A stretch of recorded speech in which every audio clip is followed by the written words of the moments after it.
So as a libertarian, I told my team, I said, we're going to run a solution-based campaign.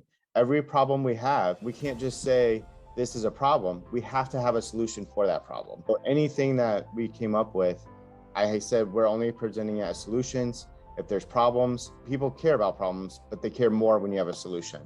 Welcome to the Libertarian Leadership Academy podcast. I'm your host, Michael Pickens, and we are back for another episode. We have a very special guest running for U.S. Senate in Indiana, James Sceniak. And James, is that how you pronounce your last name? I usually pronounce it with a harder E, so Sceniak. But Sceniak. The common mispronunciation, and I don't normally correct people on it. Gotcha. That's Sceniak.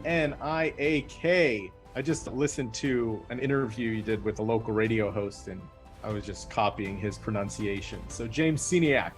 And James is a behavioral therapist. It's one of the reasons why I have him on the show. I have a background as a hypnotherapist, and I really wanted to talk to him about how his background as a behavioral therapist can not only help his campaign, but also help heal the country as it is right now. He's also a lifelong Hoosier, and he is running on the heels of Donald Rainwater, who ran for governor of Indiana, receiving 11.4% of the vote. That's over 345,000 votes, which is, huge for a libertarian candidate, third party, especially at that level of running for office at the governor's level. So, James, welcome to the show. Thank you. Thanks for having me on. I really appreciate it, and then appreciate having your viewers be able to hear my approach to Washington, D.C. Yeah, absolutely. I'm hoping we get some good information from you and your campaign. So I'm going to start it off. Obviously, you care about the people around you. You care about your friends, your family, because you decided to step up and run for office. Now, with that said, was there one incident maybe that have pushed you over the edge into running for office, or your aha moment, something that happened to you or someone close to you? So getting politically active again, the really aha moment was COVID-19. With COVID-19, I saw how quickly our rights were infringed upon. I saw churches shut down. I saw small businesses shut down, and just at a whim of a finger. So I really was concerned about protecting our rights, protecting our freedoms, looking at what the Constitution says, and looking what authority the government actually does have in situations like COVID. So it was all concerning, and that was the aha moment that really brought me back into the political realm. As far as running for U.S. Senate, I was looking at numerous races, and I really wanted to make sure that someone was able on the top of the ticket to carry the Rainwater momentum, and so that Hoosiers had a good option on the top of the ticket that could communicate good libertarian principles, as well as give Hoosiers a better option on their ballot. Awesome. So you brought up COVID-19. What specifically about COVID-19 and the lockdowns really got you active? Well, the First Amendment right to worship, and I don't care how you worship or what God you choose to worship. The idea that immediately anybody could come down in and shut down a church was absolutely something I never thought I'd see in my lifetime. And it really concerned me. If that right was not there, then what other rights could they take away? And then I saw the economic impact on the small businesses, including, my local bar that I was a bartender at. So numerous things, but it all accumulated into a heavy burden to really fight for these freedoms. It is disappointing seeing their response, and talking to hundreds of candidates around the country over the years. I always find out that the reason why they ran for office is some type of government overreach into their life that caused some type of hardship, or is a friend's life or a family member's life that is just not the government's place. And in this case, it definitely wasn't the government's place to shut anything down. Maybe give some recommendations, but as we've learned over the past couple of years, even their recommendations were wrong. And those recommendations don't often give thoughts to individuals. And when I talk about individuals and their families, I look at, for example, we can argue whether masks were efficient or not, but we've seen in my line of work a delay on a lot of kids with speech impediments. And those were just not concerns that were thought about. And ultimately, whenever we make decisions, there is going to be some form of consequences within those decisions. So we always have to weigh pros and cons. And I saw very little deliberation of what these outcomes would be during COVID. Yeah. And what really upsets me is that people making these policies, for example, there was an anchor on CNN that just went back on her decision to put masks on kids because of her own son's speech impediments and social delays. Now, the politicians that implemented these policies, none of them have been held accountable, and they unfortunately they probably won't be held Well, accountable. and what's sad with politicians, we saw them be able to go in and get haircuts. We saw them be able to live their lives normally. And their Yep. excuse was, well, I have to because I'm a politician. But at what cost? And it's laughable, right? So, when they can get a haircut and I can't, that there's something wrong with the way our system is set up. And that's really concerning too in itself is when we apply laws, we have to apply them fairly and evenly to all demographics and to all people within our land. I don't know, James, all people, everyone is equal, but just some people are more equal than others. So That's the philosophy of our government. now let's talk about your background in behavior therapy, because that's what you currently do right now. Obviously, you saw the impact with the kids that you're helping out, right? How does what you're doing right now, how does that translate into being a United States Senator? Well, I look at the kids and the opportunities that we have to make an impact on their lives. And what I realized is that they are the best and most independent when we give them the tools that they need of being who they are. And that's freeing up their social constraints, that's freeing up and making sure that they can succeed at all levels. So when I give them these opportunities and tools and the freedom to do that and to be themselves, they often go over hurdles that I can't even imagine. One of my favorite stories that happened during COVID, one of my clients, we were doing in-home therapy because that was what we had to do at the time. And we were looking at in-home goals. And with him, he was absolutely terrified of bikes. So his mom was like, hey, is there anything we can do about this? And I said, yeah, you got a bike for Christmas. It's now summer. We can work with this. So the first step was getting him in the same area as the bike. It wasn't even getting on the bike or anything, but for him to be in the same area was just a step. And then the next step was to touch the bike. And a week later, we started putting a foot on the bike. And then we just rolled down the hill the third week. So by the end of the summer, he looked at his neighborhood kids that were actually riding. And he, all of a sudden, something just clicked, got on the bike and started riding with them. And so I see this incremental approach that can give just an amazing opportunity to this kid who really, they never thought he'd be on a bike. And now he's riding out with his friends and neighborhood kids. That's amazing. Yeah, I don't know if you've read the book called How to Learn Anything, but that's what you do, is you take incremental steps towards that direction.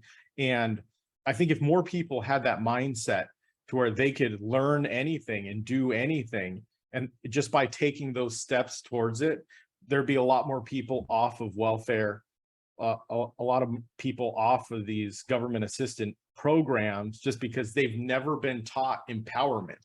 You go to government run education and they don't teach you how to learn new skills. They teach you how to follow instructions. So with education, my mother's philosophy, and she's a teacher, was education is not the filling of a bucket, but the lighting of a fire. And right now we've seen an education system that really it's about, can you pass this test? And it's not about how to learn and the process to think through things logically. I was actually educated at home K through 12, but through that, I was taught how to think logically and how to learn, so that if there was something I didn't know, I had the tools to go learn it. sure. And that's what our education system's lacking right now. So it's definitely empowering people. And once you empower them with knowledge and how to learn, they will succeed. And everybody wants to succeed. So there's that opportunity. Yeah, I went to government school K through 12, and I say that my education didn't really start until after I got out. And I started going through personal development and learned how to learn new skills and really set goals and accomplish those goals and everything that goes along with that. Now we homeschool our kids and they're doing awesome. And not all homeschool kids do awesome. Not all government educated kids do horrible, right? There is a scale. So, and we have to be careful with a one size fits all. There's no perfect program for anybody.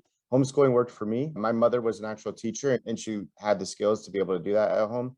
For others, they can succeed with government, and others do better in public, or private. But the reality is there's no one size fits all for education. And that's the first issue. So we have to look at learning styles and what fits best for each kid. Yeah, you know, I'm a big fan of a voucher system or a backpack system, Corey DeAngelis school choice, right? I'm a big fan of that because it adds diversity in the marketplace. The kids learn differently. And, you know, there was a lot of information that was shoved down my throat that I never used again after high school, right? Never used again. And I like the idea of parents being able to take their money that they're paying with taxes and utilize in a different system of their choice. I think when we make education more competitive, it benefits everybody, including teachers. So there's that element as well. So running for office can be stressful at times. I'm sure you know this, right? But it can also be rewarding. What is one skill that you've learned or improved upon through your campaign? Well, one skill is really hard to narrow down because if you look at the very beginning of my campaign, which started over a year ago now, you would completely see a different person. And the one that immediately comes to mind is just the ability to speak in front of others. And the first speech I ever gave, I went and I'd given speeches in high school, but it had been a while. And so I had my notes and I would give myself a D- on that. And those who heard it were polite and I got positive feedback. And so I took that and I reworked some things. I even reworked how I dressed because for whatever reason in that specific speech, I dressed in all black. So there's a lot of improvements in that area. And I think that if you ask those outside of my campaign looking in, they would definitely point to that specific moment or not just that moment, but the improvements that have been made because they were so drastic.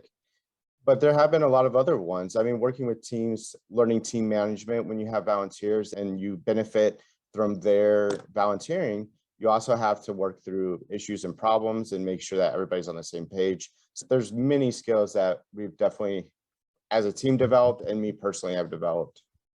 Yeah, that's awesome. Team leadership skills are very important, and especially public speaking and communication skills. There's a couple of books that I love, especially for those who are thinking about running for office but might be introverts. There's actually a book called Public Speaking for Introverts. And then there's one called Public Speaking to Win by Dale Carnegie. And the cool thing about being able to learn any skill is that there's books on pretty much anything out there. You know what I mean?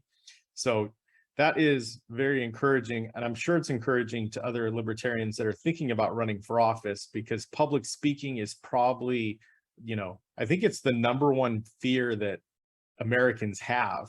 It's a fear of public speaking. I don't know if it's true, but I heard a stat that people more fear public speaking than death itself. So I don't know if it's true, but it definitely is one of those things that you feel immediate judgment. I mean, when you have or you have a moment of lapse of time where you're just blanking, that's terrifying to be in front of 100 people and do that. It's terrifying to be in front of 15 people and do that. So there's definitely a reason why we're afraid of it, but to overcome it, it's about studying ahead of time, but also practicing and do it with someone you're comfortable with, then go to a little bit smaller crowd and just get a feel for it. And once you do it numerous times, it definitely becomes more natural. I can't say that fear ever goes away, but one thing I learned when I did do public speaking in high school was that you use that energy and you use it to your benefit. So you take that energy, that nervous energy onto the stage with you, and then you can actually use it for your benefit. So it's learning some small steps and skill sets like that can really help you on stage. Oh, absolutely. Absolutely. So it sounds like you've been using your background in behavior therapy to help with your campaign, right? I have, definitely. Cool. Have you been able to rub off on any of your campaign volunteers? As far as? So for example, the reason why I even knew you were running for office is because a gentleman named Kenneth was posting about your campaign, right? So right there shows me that you've got a volunteer on your team that is excited and motivated enough to be posting from his personal Facebook account, promoting your campaign. So crazy enough, I have the greatest team I can ask for, but a lot of it is the Rainwater momentum. It excited all of us, and we wanted to see what we could do when we ran a serious race from even an earlier point. Rainwater did amazing, but he actually had a little bit of a later start. And nothing against his campaign or anything. It's just how we had to do it as libertarians. But now we had a whole new momentum going into this. There's definitely that excited energy coming in as a team, making sure that we could develop these skills a little bit earlier. And then whether it's Kenneth or whether it's Eric, here's another story. I went to my sister's birthday party and she invited a bunch of her church friends over, and I didn't know any of them. But one of them comes up to me and goes, "Are you the James Sceniak that's running for office?" And I said yes. And I always love when someone comes up to me and already knows who I am, because that means this is at least the second time they are hearing my name. I, of course, asked, "Well, how did you hear about my campaign?" And he goes, "Well, I have a coworker named Eric, and he's always posting about you." And so it turns out Eric's on my team. And Yeah. really that energy, that excitement, not just posting on social media, but getting the signs out, getting the t-shirts out. We're looking at trying to get billboards and radio ads. But the reality is that it's a grassroots movement and that my team is the first step in that. And if they're excited about running this, it gives me energy, but it also gives other people energy to see that it's not just me, it's a whole team of us working together. Yeah, awesome. Well, yeah, keep it up. Definitely keep that up, because you have a background in behavioral therapy. Correct. So there is a lot of patterns that are in the subconscious mind, right? Mhm. And for example, the child that was afraid of the bike, right? For whatever reason, he was afraid of the bike. It was in his subconscious mind, and that fear existed. Right. Right. So you were able to overcome that subconscious block by reprogramming his subconscious mind to slowly get him to be familiar with the bicycle, to no longer fear it. Right. Right. Correct. So it sounds like you've done that with public speaking. I would probably agree. You just throwing myself in, and I never made that comparison, but now that you say it, that sounds right. That sounds very familiar. So as a candidate running for office, you have the opportunity to influence a whole lot of people, not just your volunteers, but the general public, right? If you talk about these things and talk about them with your volunteer staff, that they can learn any skill necessary, they can improve their skill sets. And if they use that mindset now in the campaign, that anything that they're learning now, they're going to become even better at in the future. Like you can create this huge network of educated and empowered activists, right? Absolutely. Your public speaking skills are going to be stellar in, a couple months. And then in a year, it'll be even better, right? Just continue to get better and better. And that's the goal all along, is to improve as humans, to have that opportunity to grow. And one thing I tell people is, criticisms will always come. Sometimes you have to just completely ignore certain criticisms, but often there's a little bit of truth in some of them. And so you take that truth and you build on it, and you don't let that discourage you. You say, okay, so people aren't liking this specific thing within my message or this specific mannerism. So, one, is it valid for me to change that? If it's not compromising my principles, then it might be valid for me to look at that policy a little bit differently, or approach communicating it differently. Even with mannerisms, or I'll give the example. I had a man bun at the beginning of my race. One complaint that I kept hearing was about the man bun, and no one was complaining about my policies. And really, they were barely complaining about my public speaking. They couldn't get past the man bun. And so I was upset that it was an issue. I was like, okay, in libertarian philosophy, we really shouldn't care about a man bun.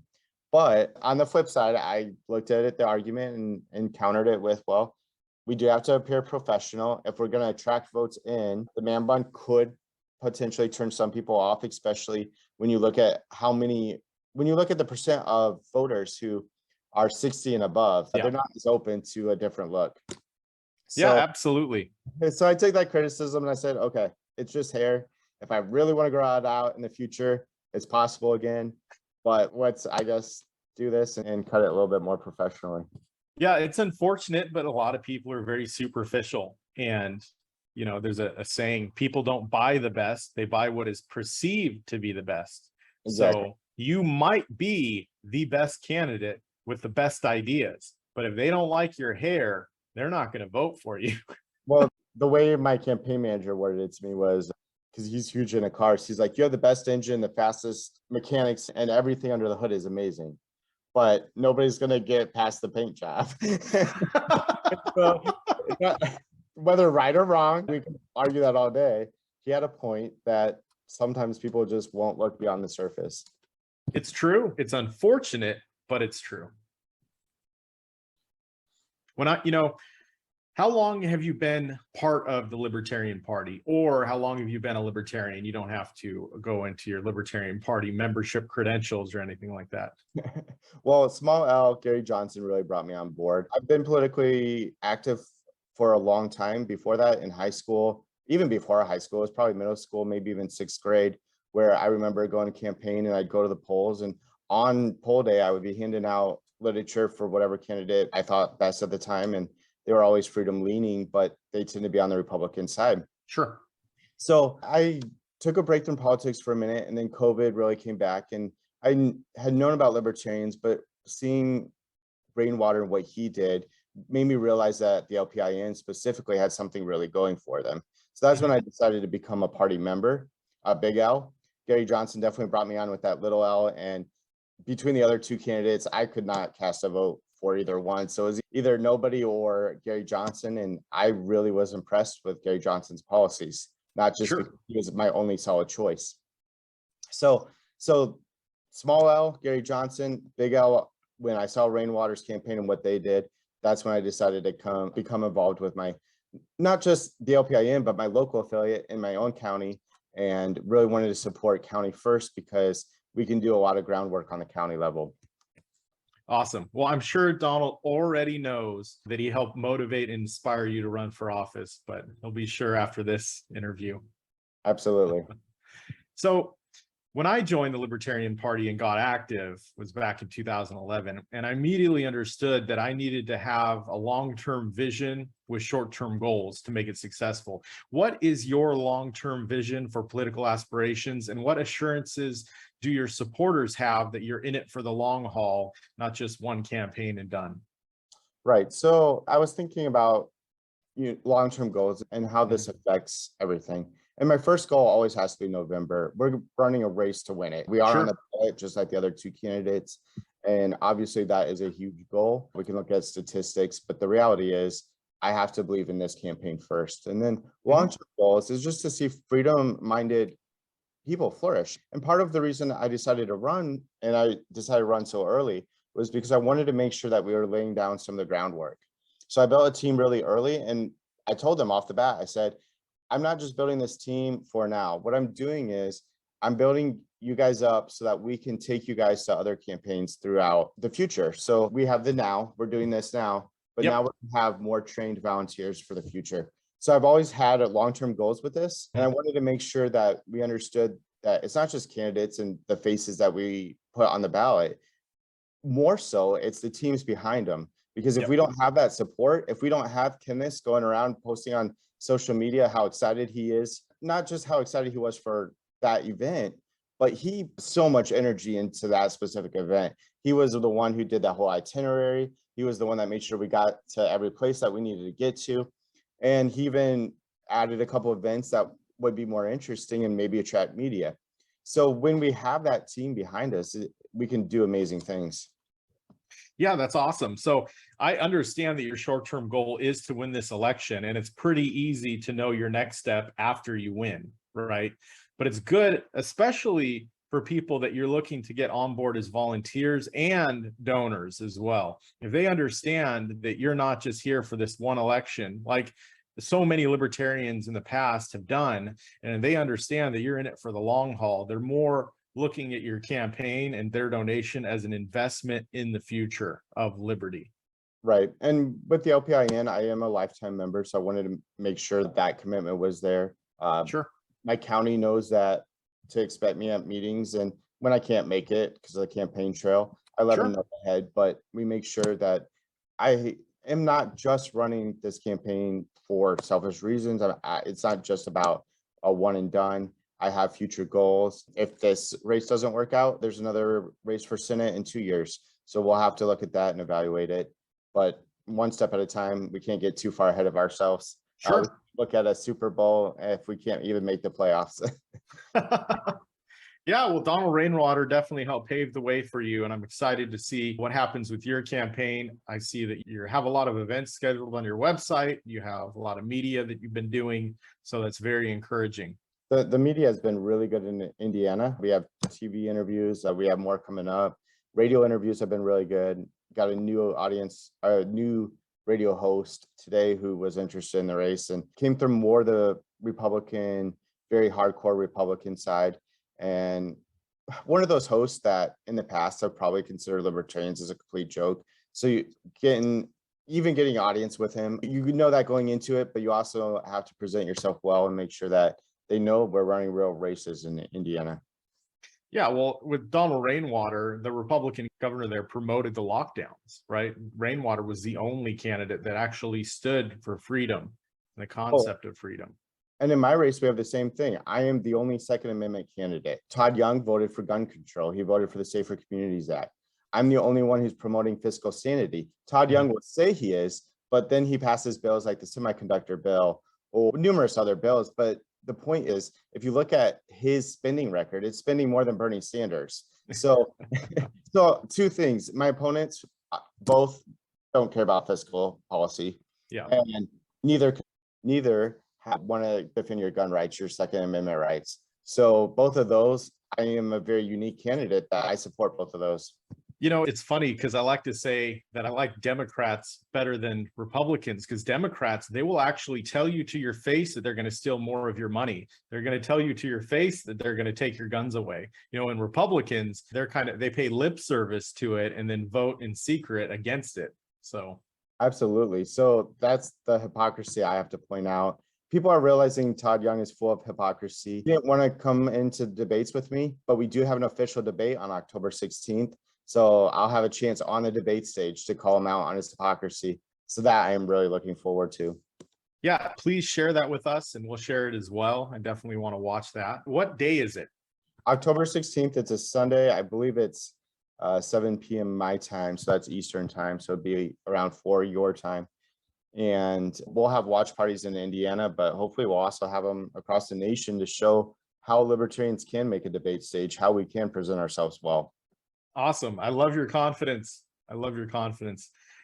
Now, final question, and then we can move on to any other topics that you want to bring up. In your words, how would you define what it means to be a leader? Well, a leader is somebody who other people want to follow, the very definition of leader. But I mostly want to focus in the political world, what a servant leader is. And the idea is that in politics, we've lost the idea that every position that we fill is to serve the public. It's to serve our constituents, and it's to make sure that we're running an efficient government, an accountable government, and that's to we the people. If we're not being public servants first, then we shouldn't even be running for office. And so that's something we've lost in Washington, D.C.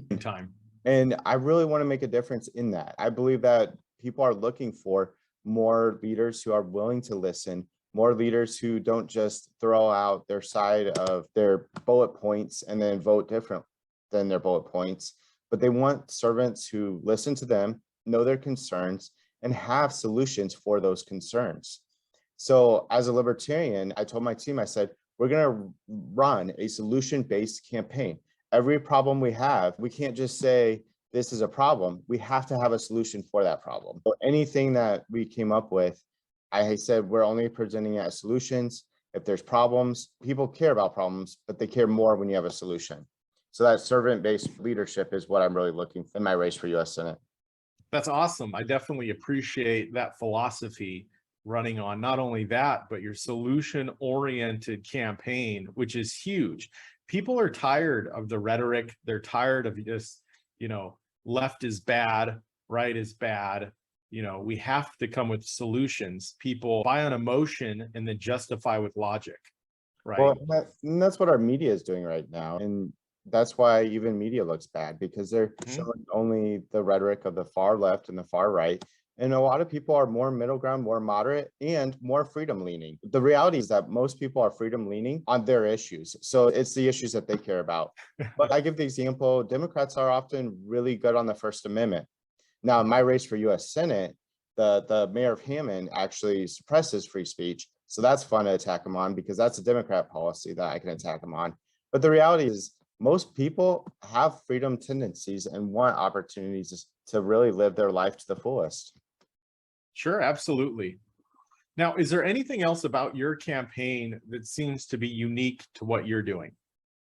So, and to credit libertarians, we're very intelligent as a whole, but a lot of times we point to facts. And what I tell my team, what I say as a campaign, and it goes back to a little bit what we were saying earlier, we can give facts all day. We can say we're right and show that, but nobody cares if you're right. They care if you have a heart. So with volunteerism, this is something that I looked at the philosophy and I said, we have to show that we care first for our communities. So we do these, well, as a party, we do them. And then as a campaign, I make sure we show up, but we do food can drives. I've gone to several roads and just picked up trash on the campaign trail. We're making sure that we're doing the volunteerism behind the scenes for libertarian philosophy, not just for libertarian philosophy, but to show our communities that we care and that libertarian philosophy is about caring about our neighbors first. And when they realize that we care about their community and we care about them, then they'll start listening to us on some of those numbers issues and the economic side. But to be quite frank, I'm not going to listen to anybody who just says they're right. I want to know that they care first. So that strategy right there is a winning strategy. People buy on emotion and then justify it with logic, right? So because they, go ahead. Unfortunately, we do vote on emotion first and justify it. And we cater those facts to usually what side that we emotionally vote on. So sometimes we have to look at the facts first, but the reality is people still vote on emotion. Well, yeah, this is the thing. Stories sell, facts tell, right? You could spout facts all day long, but if you're not telling a story that touches their heart, and if you're not understanding their story, they're not going to give a shit about your facts. Exactly. So that's awesome. You know, I'm very excited about your campaign. It sounds like you're doing a lot of things right, which is one of the reasons why you're on the show. I appreciate it. I definitely appreciate you reaching out and having me on. Awesome. Is there anything else you want to touch on? Well, I just wanted to point out to libertarians, if you are thinking about running too, it doesn't matter whether it's for county commissioner, whether it's for your school board, whether it's on the state level or federal level, we need more people stepping up, but also not just stepping up as candidates, stepping up as volunteers. We need more campaign managers. We need more treasurers. One of those jobs that as libertarians, we love these facts and data, but we need more treasurers. The bodies just aren't there for it. So there's a lot of federal campaign issues that can come up. And so look for these areas where your strong suit fits. And it may or may not be a candidate, but there is a place for you on a campaign, no matter who you are. Absolutely. And you know, it is running for office and candidates like yourself, Donald Rainwater, who will bring in more volunteers, more money, and make us competitive with the two old parties. I don't like to call them the major parties. I like to call them the old parties because we are very close to becoming a major party ourselves. We are. In Indiana, we're really close. Our other race that is huge this year is our Secretary of State race, and that is our ballot access race. But it's also how we become a major party in Indiana. And if we pull off the same Rainwater numbers, we can actually become a major party in Indiana, which would be pretty awesome. Awesome. So it's what's the threshold? 10%? So 10% gets us to primary access. And then in each county, if we get a second place finish, we actually get election boards. So each county is decided by that. And then if we can actually kick the Democrats off in theory. Now that would be a little bit more than Rainwater numbers as a second party. But yeah, all those things are possible with our Secretary of State race. Well, interesting. I did not know that. So I'll be paying attention to that one as well. Yep, a very important race in Indiana. You know, I love talking about my race, but the reality is we have a lot of solid candidates in Indiana. So that's the Jeff Moore campaign. And then we have tons of local candidates in Indiana that I just love supporting and making sure that we get the word out about those. So we're doing a lot of great things here. Awesome. How does our listeners, how do they find you? Yeah, so there's numerous ways. There's Facebook, James Sceniak for U.S. Senate on Facebook, Sceniak for Senate on Twitter, and that's the number 4 on Twitter. And then most importantly, my website, because that's where my policies are. And you can also email me through my website, but that's www.sceniakforsenate.com. That's SCENIAK for Senate.com. And I want to encourage your listeners, you may or may not be close to Indiana, but really, if you want to contribute to a winning strategy, if you want to contribute to what we're doing in Indiana, donating to my race is very important. We're trying to do a whole campaign blitz of advertising. So that's billboards, that's radio ads. That's the things that the other parties are doing. And with enough funding, we should be able to do it too. So definitely consider donating there at www.sceniakforsenate.com/donate. I'm really optimistic about your campaign there. Hopefully those 300,000 plus people will vote for you, plus tell their friends and family to vote for you, and that'll increase it. Well, and the reality is I have to present the message that we're winning, but there are so many wins besides just winning the actual election. There's Sure. the wins of supporting other candidates down ballot and bringing media attention to that. There's the win of just making sure we carry the torch for our next 2 years, because Rainwater will run again. Nice. He's not officially announced, but the reality is he's going to run again. So we have a lot of wins besides just winning, and those are important too.